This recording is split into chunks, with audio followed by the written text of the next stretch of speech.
নতুন নতুন বিয়ে করলে বউয়ের সাথে সবারই রোমান্স করতে একটু বেশি মন চায়। আমিও তাই করতেছিলাম। বিয়ে করছি 1 সপ্তাহ হইছে। গতকাল শ্বশুর বাড়িতে গেছি। 3 দিন শ্বশুর বাড়ি থাকতে হবে। গতকাল সারা রাত শালা শালিরা প্রচন্ড বিরক্ত করেছে, ঘুমাতে দেয়নি। একটু পরপরই শালি এসে দরজায় নক করে বলে, দুলাভাই চা খাবেন, বার্গার খাবেন, এই খাবেন সেই খাবেন বলে আমার মাথাটা খারাপ করে দিয়েছিল। এদিকে শালাবাবু আমার পাশে বসে তার খতনা কাহিনী শোনাচ্ছে। কোন স্টাইলে কান্না করছে, কেমনে হাঁটা চলা করছে, কেমনে ঘুমাইছে, আর কি কি করছে একেবারে A to Z পর্যন্ত বলেছে। রাত 3:30 বাজিয়ে ফেলছে। ওইদিকে আমার উনি আরামসে লম্বা একটা ঘুম দিছেন, মাইনকার চিপায় আমাকে রেখে। না পারতেছি কিছু বলতে, না পারতেছি সহ্য করতে। যাক, 3:40 শালাবাবুর কাহিনী বলা শেষ হইছে। শালারে রুমে থেকে বের করে দরজা বন্ধ করে ঘুমাতে গেছি।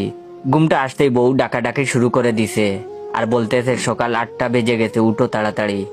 অনেক জুরাজুরি করে আরেকটু সময় ঘুমাতে পারিনি। 10টার সময় নাকি আমাকে আমার চাচা শ্বশুরের বাড়ি নাস্তা করতে হবে, মেহমানদারি করতে হবে, তাই এখনই ঘুম থেকে উঠতে হবে। কি আর করা, ঘুম চোখে উঠলাম। গোসল করতে যাব, বউ বাথরুম দেখিয়ে দিল। এর ভিতরে হঠাৎ মাথায় শয়তানি বুদ্ধি ঢুকে গেল। ইচ্ছে করে লুঙ্গি বাইরে রেখে বাথরুমের ভিতরে ঢুকে গেছি। তারপর বউকে ডেকে বললাম, লুঙ্গিটা দাও। বউ বললে, দাঁড়াও দিচ্ছি। আমি মনের আনন্দে গোসল শেষ করে বউয়ের জন্য অপেক্ষা করতেছি কখন লুঙ্গি নিয়ে আসবে। শয়তানি বুদ্ধিটা হলো, যখন বউ লুঙ্গি নিয়ে আসবে তখন বউকে টেনে ভিতরে ঢুকে কয়েকটা কিস টিস দিমু আর কি।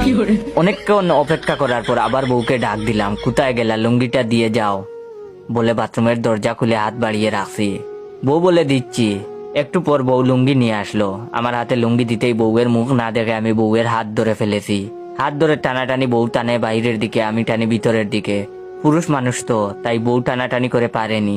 টেনে হেসড়ে ভিতরে ঢুকিয়ে দরজা বন্ধ করতে যাব, তখন জুড়ে ও মাগো বলে চিৎকার মারছি। শ্বশুর বাড়ির সব বাথরুমের সামনে জড়ো হয়ে গেছে। আসলে কাহিনীটা কি হয়েছে এবার আমি বলি। বউ লুঙ্গি দিতে দেরি হচ্ছে বলে শাশুড়ি নিজেই লুঙ্গি দিতে চলে আসছিল। বউ মনে করে আমি এই কামটা করে ফেলেছি। শাশুড়ি হাসতে হাসতে বাথরুম থেকে বের হয়েছে। আমি তাড়াতাড়ি বাথরুমের দরজা বন্ধ করে ভিতরে বসে আছি। সব ঘটনা শাশুড়ি সবাইকে বলতেই হাসাহাসির প্রতিযোগিতা শুরু হয়ে গেল। শালাশালি হাসতে হাসতে মাতৃতে গোড়াগড়ি খাচ্ছে। এদিকে আমি বেচারা লজ্জায় আর বাথরুম থেকে বের হতে পারছি না। কি কামটা করলাম, আর কখনো এমন রোমান্স করার চিন্তাও করব না আমি। কিছুক্ষণ পর বাহির থেকে বউ ডাকতেছে, সবাই চলে গেছে, বের হয়ে আসো। আমি বাথরুম থেকে বের হয়ে লুকিয়ে লুকিয়ে রুমে ঢুকেই সেই যে দরজা বন্ধ করছি এখনো খুলি নাই। আর এই রুমে বসেই আমি এই ভিডিওটা টিকটকে আপলোড করি।